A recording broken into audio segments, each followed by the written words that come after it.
अगले हफ्ते G20 में शिरकत करने के लिए 29 देशों के राष्ट्राध्यक्ष भारत आने जा रहे हैं। काबिल गौर बात यह है कि भारत को मेजबानी उस दौर में मिली है जब पूरी दुनिया की निगाहें भारत पर है। पूरा दुनिया भारत पे आशा की निगाहों से देख रहा है। कई बड़े मुद्दों को सुलझाने के लिए लोगों को भारत की आस लगी हुई है। इस आयोजन का जिम्मा G20 के आयोजन का जिम्मा संभाला है मुक्तेश परदेशी ने। मुक्तेश परदेशी स्पेशल सेक्रेटरी हैं G20 के। हम सर से बात करते हैं इन मसलों को लेकर। सर, सबसे बड़ा सवाल आपके सामने ये है कि इस वक्त की पिछले महीने हमने एक बहुत बड़ा अचीवमेंट देखा चंद्रयान का। भारत ने सफलतापूर्वक लॉन्च किया। दुनिया में तारीफ हुई भारत की वैज्ञानिक क्षमता की। इस महीने भारत में जो इवेंट होने जा रहा है वह है G20 का। इतना बड़ा इवेंट, दुनिया भर के राष्ट्राध्यक्ष भारत में इकट्ठे हो रहे हैं। इसके बारे में आपकी प्रतिक्रिया क्या है? किस तरह के इंतजाम हैं, किस तरह की तैयारियां हैं, इसके बारे में कुछ? सबसे पहले तो बहुत बहुत धन्यवाद। आपने जिक्र किया चंद्रयान का। मैं कहना चाहूँगा कि भारतीय विदेश नीति के लिए G20 का प्रेसिडेंसी है वो भी चंद्रयान मूवमेंट की जैसा है। ठीक है। पिछले 75 साल के इतिहास में इतना बड़ा शिखर सम्मेलन हिंदुस्तान में नहीं हुआ था। गुट निरपेक्ष देशों का सम्मेलन हुआ था, चोगम हुआ था, और कुछ वर्ष पहले भारत अफ्रीका सम्मेलन हुआ था। लेकिन G20 जो है वो विश्व के अग्रणी देशों का समूह है। तो जो इसका प्रोफाइल है और जो लीडर्स का प्रोफाइल है, उतनी बड़ी मीटिंग हमारे यहाँ कभी नहीं हुई थी। तो ये हमारे लिए, भारत के लिए ये गर्व का विषय है कि इसकी अध्यक्षता हम उस वक्त में कर रहे हैं जब हमने कुछ दिनों पहले आज़ादी के 75 वर्ष मनाए हैं और हमारा अब अमृत काल शुरू हो रहा है। तो अगले 25 वर्षों में हमारी परिकल्पना है और देश कैसे इसके लिए तैयार होगा कि हम एक विकसित देश बन सके। और साइंस टेक्नोलॉजी के क्षेत्र में या डिजिटल ट्रांसफॉर्मेशन के क्षेत्र में या वैक्सीनेशन के क्षेत्र में हमारे देश में बहुत प्रगति हुई है। आज हम विश्व में 5वें स्थान पे हैं इकोनॉमिक साइज़ में, इकोनॉमी को लेके देखें, और आने वाले वर्षों में हम तीसरे स्थान पर पहुंचने के दिशा में काम कर रहे हैं। तो आज हिंदुस्तान का जो एक ग्लोबल प्रोफाइल बना है उसके हिसाब से G20 का नेतृत्व जो भारत के पास आया है एक बहुत सुनहरा मौका है। इसके लिए बहुत तैयारियां चल रही हैं। तैयारियां तो पिछले 1.5-2 वर्षों से शुरू हो गई थी, जब पिछले वर्ष फरवरी में कैबिनेट ने एक G20 सेक्रेटेरिएट स्थापित किया, और इस सेक्रेटेरिएट प्रधानमंत्री के नेतृत्व में काम कर रहा है। वो एपेक्स कमेटी के वो चेयरमैन हैं, और जो प्रधानमंत्री का विज़न है, जो पॉलिटिकल लीडरशिप का जो विज़न है, उसको सेक्रेटेरिएट के तहत हम आगे बढ़ा रहे हैं। तो जो शिखर सम्मेलन होने वाला है आज से 1 हफ्ते के बीच में, उसकी तैयारी भी, जो प्रधानमंत्री का विज़न है कि अतिथि देवो भव और वसुधैव कुटुंबकम, ये 2 हमारे इसेंशियल टेनेट है। उसके तहत हम विश्व को दिखाना चाहते हैं भारत में क्या प्रगति हुई है, और भारत एक अग्रणी भूमिका अदा करने के लिए पूरी तरह से सक्षम है और तैयार है। असल से मैं अभी बात करी प्रधानमंत्री के विज़न की। प्रधानमंत्री ने जन भागीदारी, पीपुल्स G20, इस तरह की बातें करी हैं प्रधानमंत्री द्वारा। तो इसको जनता की भागीदारी सुनिश्चित हो, तो आपने इन बैठकों में कैसे तय किया कि जनता की भागीदारी हो, पब्लिक का कंसल्टेशन हो, पब्लिक पार्टिसिपेशंस हो? तो चूँकि आपकी भूमिका बड़ी अहम रही, तो आपने कैसे तय किया कि ये कैसे सुनिश्चित किया कि जनता की भागीदारी उन बैठकों में रही या उन चीज़ों में रही सर? जब प्रधानमंत्री का जो विज़न था कि इसको देश की जनता के साथ जोड़ा जाए, ठीक है, फिर इसको ग्राउंड लेवल पे कैसे इम्प्लीमेंट किया जाए, तो हम लोगों ने सोचना शुरू किया, और उसमें फिर तय हुआ कि हर प्रदेश में G20 की बैठकें होंगी। तो तकरीबन 230 से ज़्यादा बैठकें होनी है हमारी भारत की अध्यक्षता में।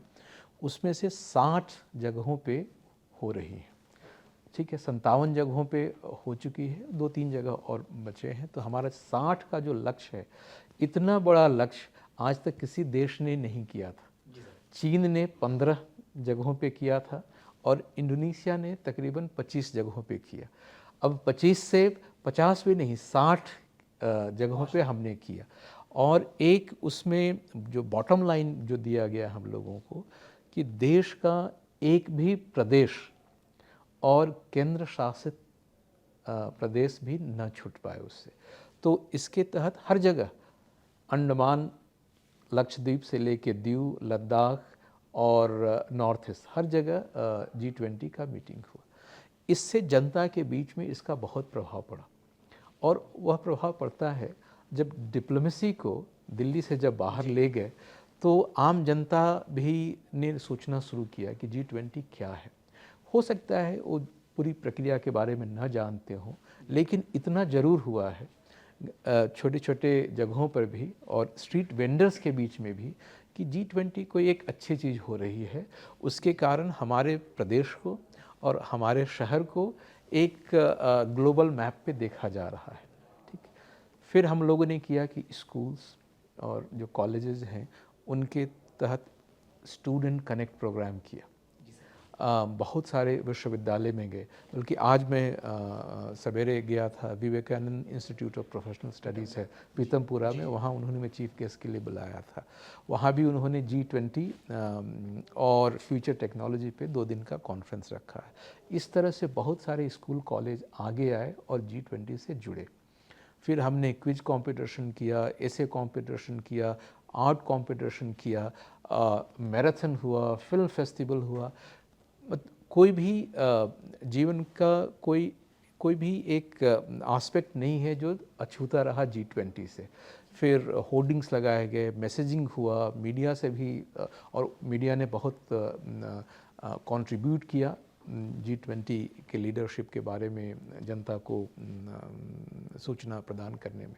तो ये सब करने से एक माहौल बना है देश में और यही प्रधानमंत्री का विजन था कि G20 जब याद किया जाए तो एक डिप्लोमेटिक इवेंट के रूप में सीमित न रह जाए, एक पीपल्स G20 माना जाए, एक पीपल्स मूवमेंट माना जाए, जिसमें एक और इसकी वजह और एक बहुत दूरगामी सोच है कि जो नए जनरेशन है, जो यंगर जनरेशन है, उसको आगे के लिए तैयार किया जाए। तो हमने कैपेसिटी बिल्डिंग किया। जब एक छोटे से कॉलेज में जब G20 पे ऐसे राइटिंग कंपटीशन हुआ तो उन्होंने 30 देशों के बारे में पढ़ा, उनका कुछ ट्रेनिंग हुआ, अपलिफ्टमेंट हुआ, एक नॉलेज का जो इनरिचमेंट होता है वो भी हुआ। और आने वाले दिनों में ये जो युवा पीढ़ी है वो बाकी विश्व से कनेक्ट करने के लिए ना वो प्रिपेयर्ड होते हैं। छोटी छोटी जगहों में टैक्सी ड्राइवर्स हैं, स्ट्रीट वेंडर्स हैं, पुलिस ऑफिसर्स हैं, सब में कैपेसिटी को बढ़ाया, उनको ट्रेनिंग प्रोग्राम दिया गया। तो इससे बहुत बड़ा असर पड़ा है। एक और पड़ा है कि लोकल इकोनॉमी में वहाँ के क्राफ्ट्स खरीदे गए, वहाँ के आर्ट को प्रमोशन दिया गया, वहाँ के जैसे अगर इंदौर में कोई मीटिंग हो रही है तो एक गली है जहाँ पे स्ट्रीट फूड का है, वो लोग गए तो उसका प्रचार प्रसार हुआ। तो इस तरह से जनता इससे जुड़ी है। सर, जैसे आपने बात करी कि G20 की जो पृष्ठभूमि है, जैसे इस साल 75 ईयर्स भारत अमृत काल मना रहा है। अगर हम बात करें कि G20 एक ऐसा एजेंडा सेट करेगा कि 2047 का भारत जो होगा, जो बात कही जा रही है कि भारत एक विकसित राष्ट्र हो जाएगा 47 तक, तो आपको क्या लगता है कि G20 किस तरह का एजेंडा सेट कर सकता है भारत को एक विकसित राष्ट्र बनाने के लिए? क्योंकि दुनिया में ये माना जा रहा है भारत की एक अलग पहचान बनी है।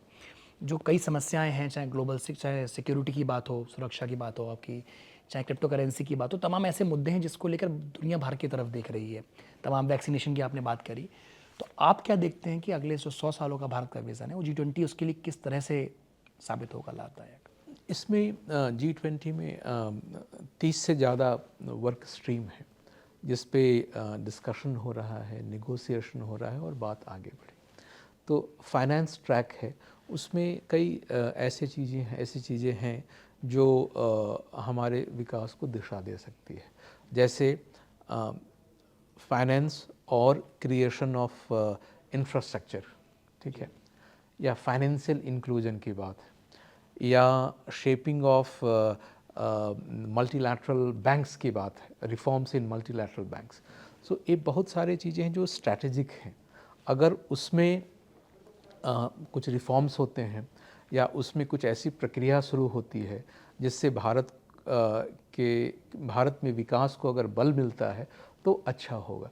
तो बहुत इनडायरेक्ट मैनर में जो ग्लोबल नैरेटिव है या जो ग्लोबल प्रोसेस है उसको शेप करने का एक मौका मिला है। उसी तरह से शेरपा ट्रैक में चाहे हेल्थ हो या कल्चर हो या टूरिज़्म हो, जैसे टूरिज़्म में हम लोगों ने सस्टेनेबल टूरिज़्म की बात की, कल्चर में है कि कल्चर आर्टिफैक्ट्स को कैसे प्रिजर्व किया जाए, या कई देशों में जैसे हमारे एसेट्स हैं बाहर चले गए थे इलीगली, ठीक है, उसको कैसे रिट्रीव करके वापस लाया जाए, उसको डिस्कशन में लाया गया है। तो बहुत सारी ऐसे नेशनल इश्यूज़ थे जो जिसको हम एक गति नहीं दे पा रहे थे, वो G20 के कारण उसको हम गति दे पा रहे हैं और आगे आने वाले कई वर्षों तक वो G20 के एजेंडा पे रहेंगे और अल्टीमेटली उसका तो प्रभाव होगा। सर, चूँकि अगले हफ्ते भारत में करीबन 30 देशों के राष्ट्राध्यक्ष एकत्रित हो जाएंगे, जमावड़ा होगा, चूँकि उनको दिखाने के लिए शोकेस करना होगा। तो जैसे भारत की कल्चर इतना वाइब्रेंट है, भारत की टेक्नोलॉजिकल एडवांसमेंट बहुत तेज़ी से बढ़ा है, तो उन 30 देशों के राष्ट्राध्यक्ष को क्या शोकेस करने की तैयारी है, किस तरह की चीज़ें? देखिए, भारत एक ऐसा देश है जहाँ जिसकी सभ्यता और संस्कृति बहुत पुरानी है।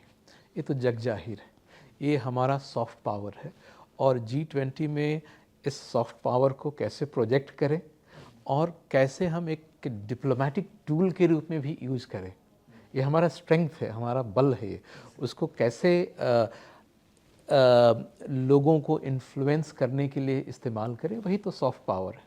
तो आप देखेंगे कि जो लीडर्स हैं उनका अराइवल, जिस हिसाब से उनका वेलकम किया जाएगा, जिस हिसाब से उनको होटल में उनका स्वागत किया जाएगा, और ये हमने पाया अभी G20 मीटिंग करते हुए देश में कम से कम 50 तरीके हैं जिसके हिसाब से स्वागत किया जाता है।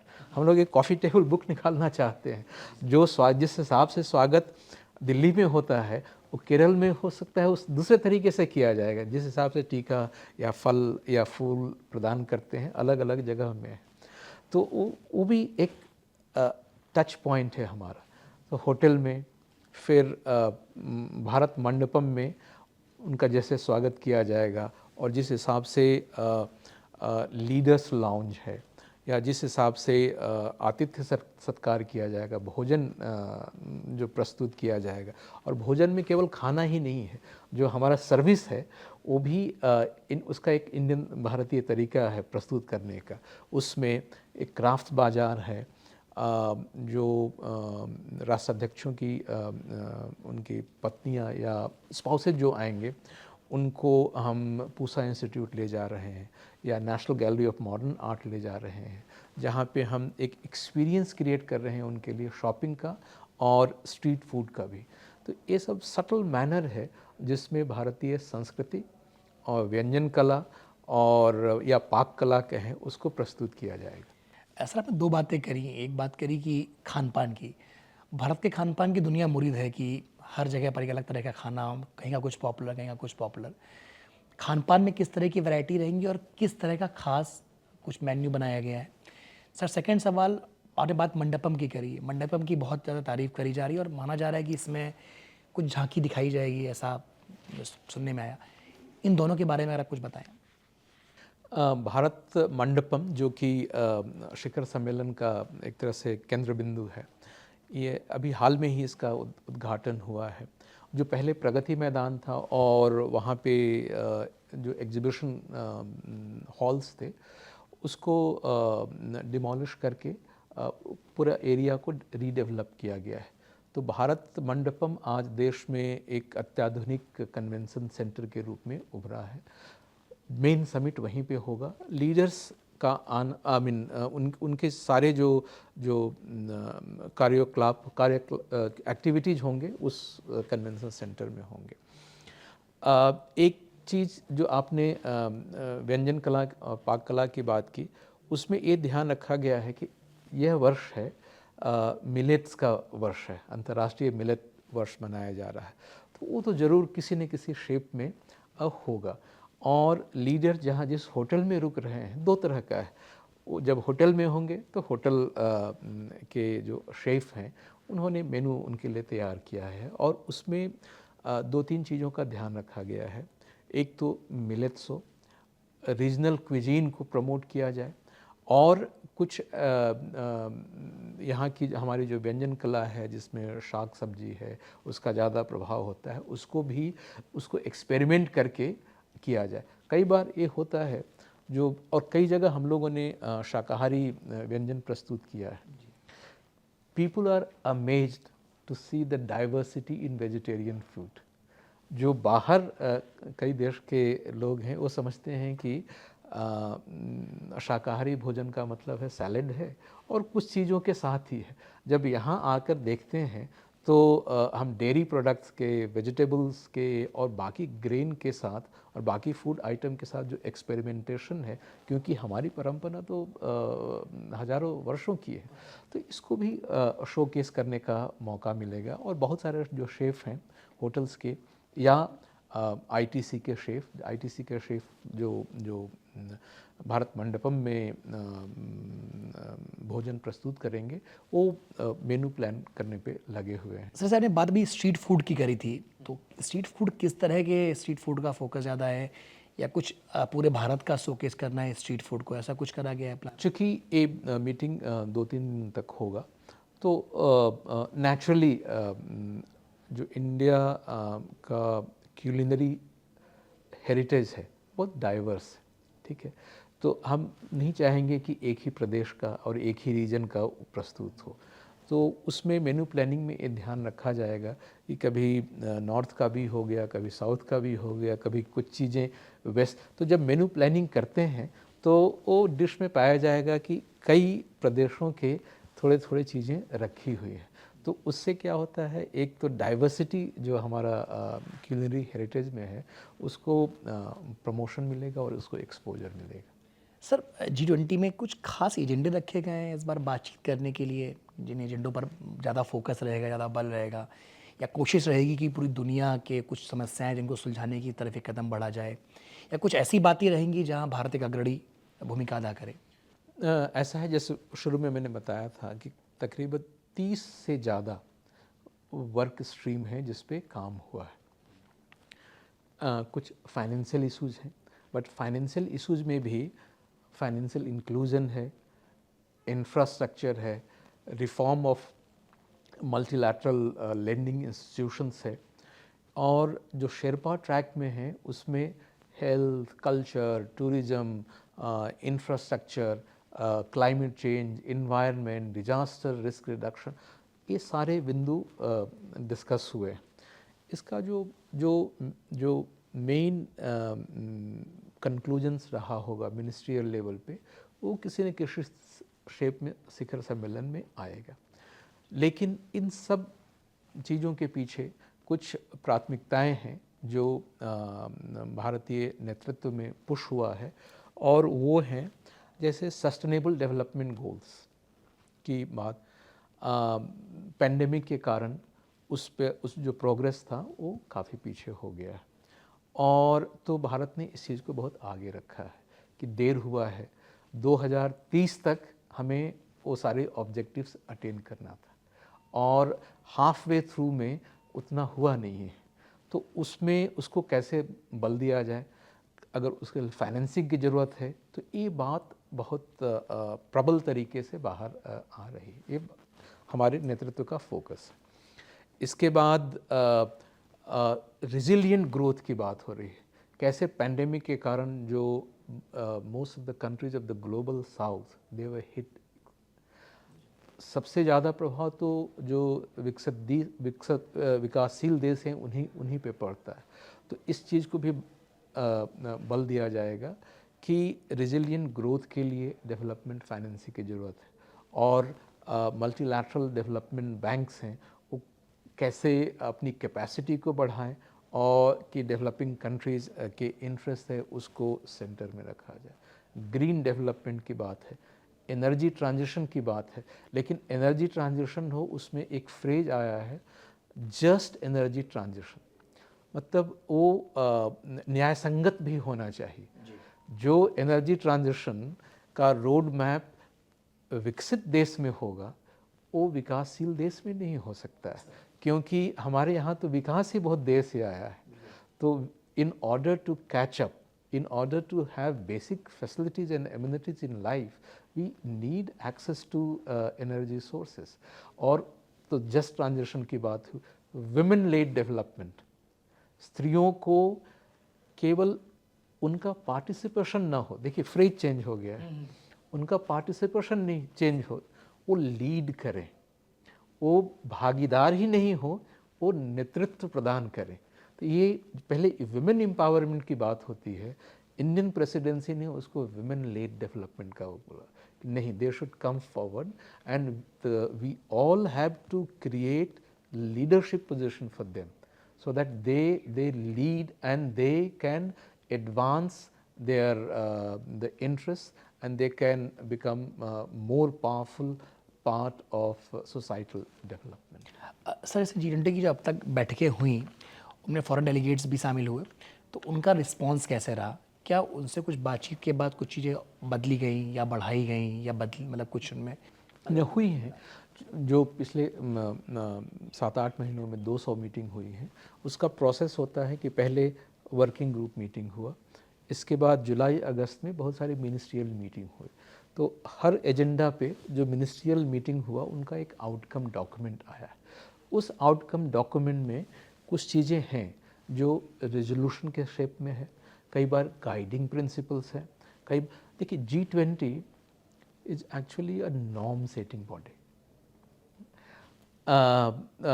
कैसे करना है वो ये तय होता है, और इस ग्रुप का इतना प्रभाव है कि एक बार इसमें नॉर्म सेट हुआ तो slowly that becomes international norm, because this is a powerful body.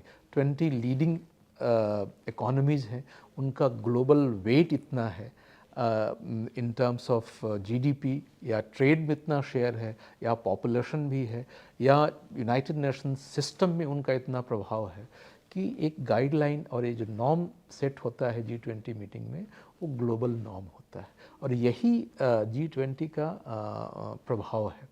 तो बहुत सारे इस तरह के गाइडलाइंस हुए हैं, इस तरह का रोड मैप अडॉप्ट हुआ है, और जब कम्युनिके फाइनल होगा दिल्ली में तो उसके बाद वो एक तरह से वर्ल्ड के लिए एक परमानेंट गाइडलाइंस कह दीजिए, नॉर्म्स कह सकते हैं उसको, एक रोड मैप हर फील्ड में है। तो वो समिट का वेट करना होगा कैसे फिर होता है। सर चूँकि G20 सबसे बड़ा भारत का ग्लोबल मेगा इवेंट है, मतलब इंडिपेंडेंस के बाद इतना बड़ा ग्लोबल मेगा इवेंट शायद जहाँ पर इतने पॉलिटिशियन एक साथ इकट्ठे हों देशों के, आपको क्या लगता है इसे जिसमें पीपुल्स G20 बोला जा रहा है, जनता को इससे क्या फ़ायदा होगा, जनता के लिए इससे क्या आउटकम निकलेगा, कैसा भविष्य की बात? देखिए कुछ चीज़ें इमीडिएट हैं और कुछ चीज़ें लॉन्ग टर्म हैं, कुछ इसका शीघ्र प्रभाव है और कुछ है दूरगामी।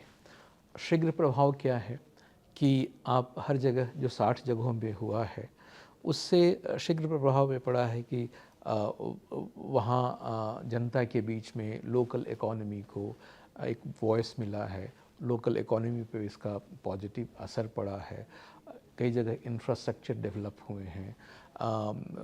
अब टूरिज़्म पे इसका मैं बहुत दूरगामी प्रभाव पड़ने वाला है।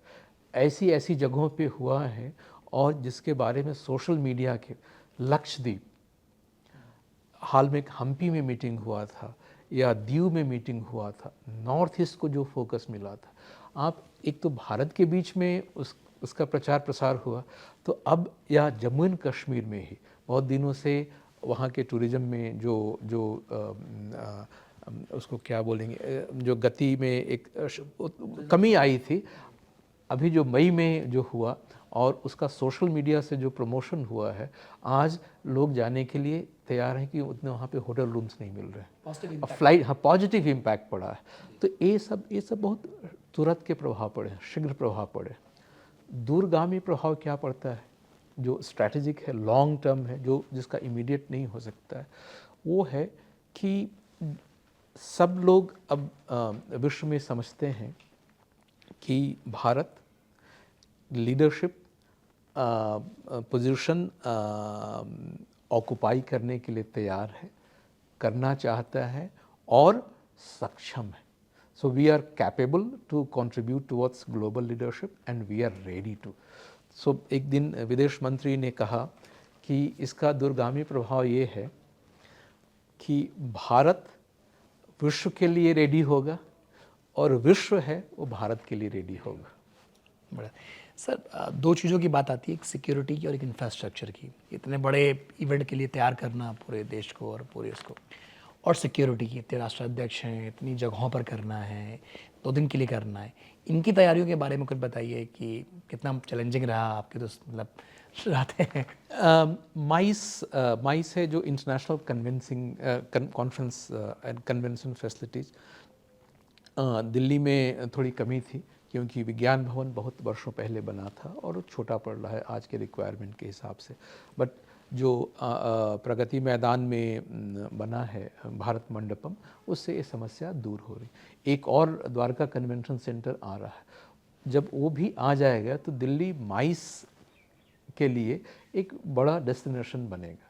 इसके बाद क्या है, तो होटल थोड़े और चाहिए होंगे, क्योंकि अगर आप कॉन्फ्रेंस टूरिज़्म बिजनेस टूरिज़्म बढ़ाना चाहते हैं तो होटल्स और चाहिए. पूरे देश की मैं बात करूं तो कई जगह ऐसे थे जहां पे थोड़ी एयर कनेक्टिविटी कम है या होटल्स की कमी है, कन्वेंशन सेंटर उतने नहीं हैं. लेकिन इन चुनौतियों को हमने एक अवसर के रूप में लिया. जहाँ भी इस तरह की चुनौतियाँ आए वहाँ राज्य सरकार से हमने काम किया. जैसे जहाँ पे 5G का कवरेज नहीं था, वो 5G का कवरेज पे हमने टेलीकॉम इंडस्ट्री के साथ काम किया, मुहैया करवाया. कई जगह हाईवे पे अगर काम चल रहे थे तो हाईवे को कनेक्ट किया, उसको जल्द उस पर काम बढ़ाया गया तीव्र गति से और वो पूरा किया गया. कई ऐसे जगह हैं, हमारे हेरिटेज साइट हैं, जहाँ पे रोड कनेक्टिविटी इंटरनेशनल स्टैंडर्ड का नहीं था. वहाँ पे रोड बनाएंगे. जैसे मैं एग्जांपल दूंगा, रान ऑफ कच्छ से धोलावीरा, जहाँ पे हड़प्पा संस्कृति के अवशेष हैं, वो कनेक्ट करने के लिए जो रोड था वो अप टू मार्क नहीं था, वहाँ बनाया गया. हम्पी को फिर से वहाँ पे रोड लेइंग हुआ. तो ऐसे चुनौतियाँ आई, लेकिन ये अवसर बन गए और वहाँ की जनता G20 के प्रति बहुत अब दे आर थैंकफुल कि इसके कारण पूरे शहर का अपलिफ्टिंग हो गया, फेस लिफ्टिंग हो गया. जहाँ तक सिक्योरिटी की बात है, ये बहुत हमारा सफल रहा है. आज तक कोई भी एक इंसिडेंट 200 मीटिंग करने में हमें आज तक नहीं, चाहे नॉर्थ ईस्ट हो, आइलैंड हो, रिमोट एरियाज हो, जम्मू एंड कश्मीर हो, हमने सुरक्षा की पूरी तैयारी की. और एक आज रेपुटेशन बना है कि भारत में शांति और आंतरिक सुरक्षा के हिसाब से इंटरनेशनल विजिटर्स के ट्रैवल में कोई बाधा नहीं है.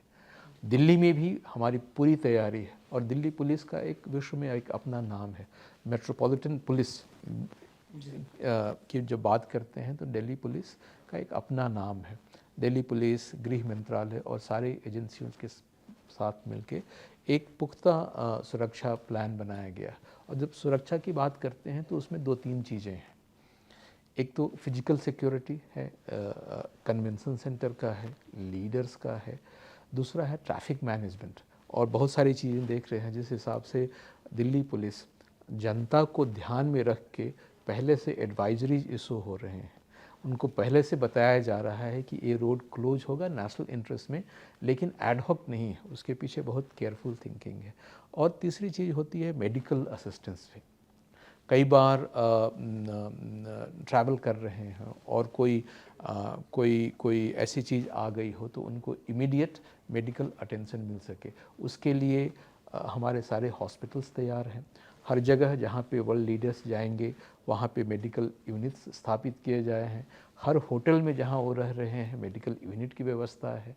तो इस हिसाब से सुरक्षा, ट्रैफिक मैनेजमेंट, मेडिकल असिस्टेंस और कोई भी इवैक्यूएशन प्लान की भी ज़रूरत हो, इवैक्यूएशन की ज़रूरत हो, उसका एडिक्वेट अरेंजमेंट की तैयारी की गई है। और हम लोग एक सुरक्षित तरीके से विश्व जो शिखर सम्मेलन है उसको करने के लिए सर जैसे आपने बातें करी कि स्पाउसेज आएंगी राष्ट्राध्यक्षों की, तो कोई विशेष फरमाइश खान पान की या किसी जगह जाने की, आगरा की, जोधपुर की या मैसूर या कोई ऐसी जगह की कुछ विशेष आप उसका कुछ तैयारी आप लोग की? उसमें दो तरह की चीज़ें होती हैं। एक है कंडक्टेड जो ऑर्गेनाइज्ड प्रोग्राम है। ऑर्गेनाइज्ड प्रोग्राम के हिसाब से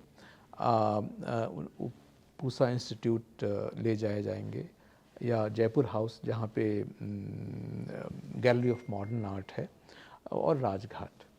इसके अलावा कोई अगर जोधपुर, जयपुर या आगरा जाना चाहते हैं तो कई बार वो एम्बेसी हमारे प्रोटोकॉल के साथ बात करके फिर वो प्रोग्राम बनाते हैं। उसमें होगा कि हमें वो ऑर्गेनाइज करना है उनका विजिट, तो हम डिस्ट्रिक्ट एडमिनिस्ट्रेशन के साथ या स्टेट एडमिनिस्ट्रेशन के साथ उसको बात करके फिर प्रोग्राम बनाते हैं और सुरक्षा की व्यवस्था होगी। वो बायलैटरली होगा, वो कॉमन प्रोग्राम नहीं होगा। वो किसी भी देश के नेता या उनके परिवार जाना चाहते हैं तो वो बायलैटरली उसको हम लोग करेंगे। सर धन्यवाद, आपने इतने भी शेड्यूल में हमको ये वक्त दिया जागरण मीडिया को। सर धन्यवाद। बहुत बहुत धन्यवाद।